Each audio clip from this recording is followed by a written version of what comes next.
Et heureux les gars, eh ben, on se retrouve après avoir enfin réussi à mettre le palmier dans le trou. Donc je vais vous montrer ça tout de suite et vous expliquer un petit peu les petites étapes que j'ai suivies. Bon, il n'est pas tout à fait fini, mais je vais vous expliquer. Voilà.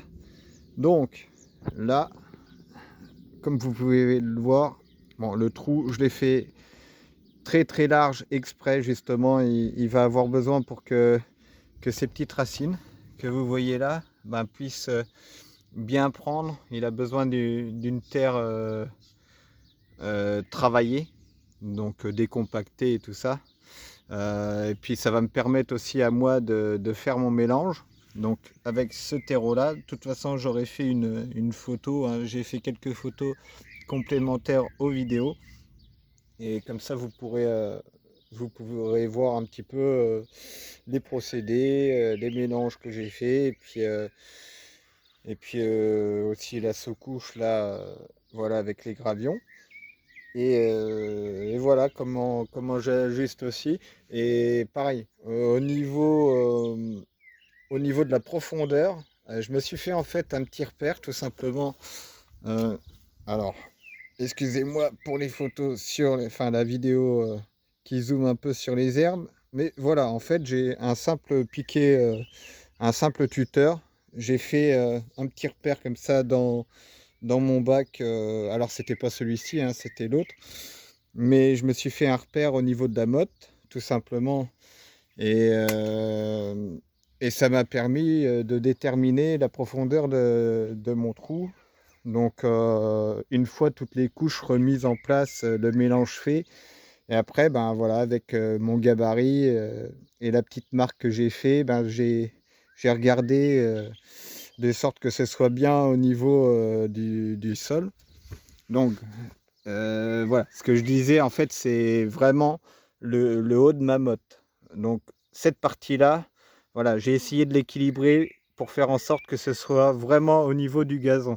À savoir que, en fait, la petite partie là, la zone tropicale, je vais la transformer en fait en massif. Donc, je vais devoir tout bêcher. Je vais faire une petite découpe par ici. Et puis, en fait, ça reviendra jusqu'au niveau de la terrasse. Et tout ça, en fait, ce sera avec du mulch, donc du copeau de bois, en fait, un petit peu dans ce style, un peu plus grossier. Je vais vous montrer, voilà, ça va représenter ça. Et en fait, toute la zone sera avec du mulch. Mais là, je vais déjà commencer, dès que j'aurai rebouché tout autour, fait mon mélange et tout ça, je vais remettre quand même déjà un petit paillage autour. Voilà, donc avec le fameux mulch. Et au moins, ça préservera l'humidité en été quand il fait chaud et tout ça. Un bon arrosage là-dessus. Et puis après, l'avantage du mulch et tout ça, comme la paille. Mais moi, j'utilise plutôt du mulch.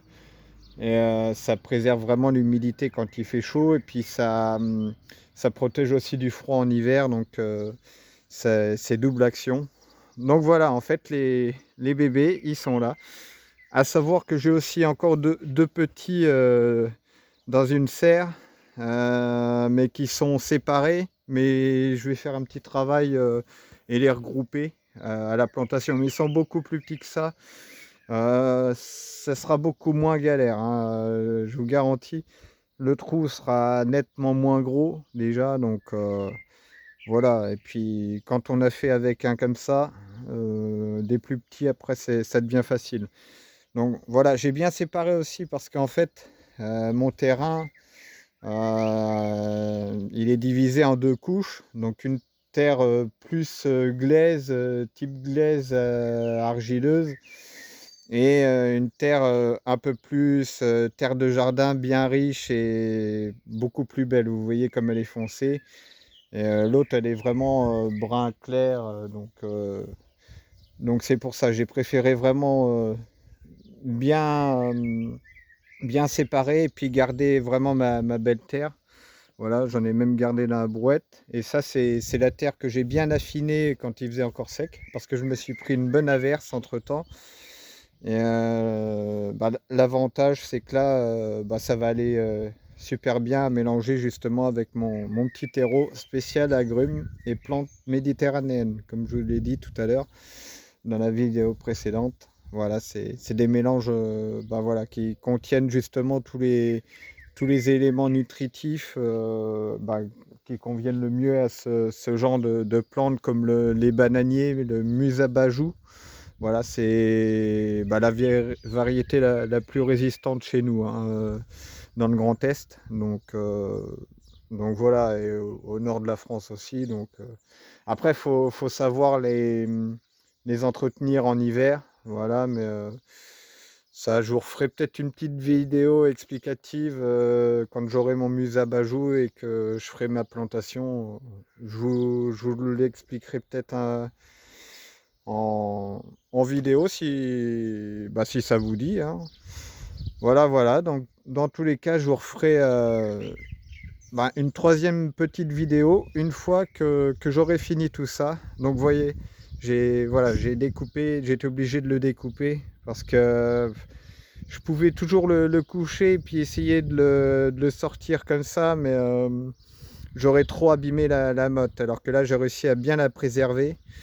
Et voilà, en fait, quand on est à cette étape-là, tout simplement, on vient délicatement en fait ressortir légèrement les petites racines, voilà, pour qu'elles puissent se redévelopper un peu plus rapidement. Voilà, parce que comme elles ont été en bac, en fait, le problème, c'est qu'elles se sont habituées avec le temps. Ça fait quand même un bon bout de temps que celui-ci, il était en pot. Et du coup, les racines, elles tournent sur elles-mêmes parce qu'elles n'ont pas l'espace en fait pour se développer suffisamment. Donc, voilà, donc j'ai choisi de le sortir comme ça du pot. Je l'ai fait glisser dans le trou. Et puis, et puis voilà, j'ai un petit peu aéré les racines, tout simplement, voilà, pour qu'il ait le meilleur développement possible. Alors, bon, je suis désolé, je regarde pas toujours ce que je filme, je regarde un petit peu aussi ce que je fais. Bon, des fois, vous verrez des images un petit peu dans le vide, mais faut pas vous en faire. Oh là là. Bon, c'est le week-end, hein, faut pas m'en vouloir pour les bugs de phrases. Bon, bah écoutez, je vous reprends tout à l'heure, à tout à l'heure.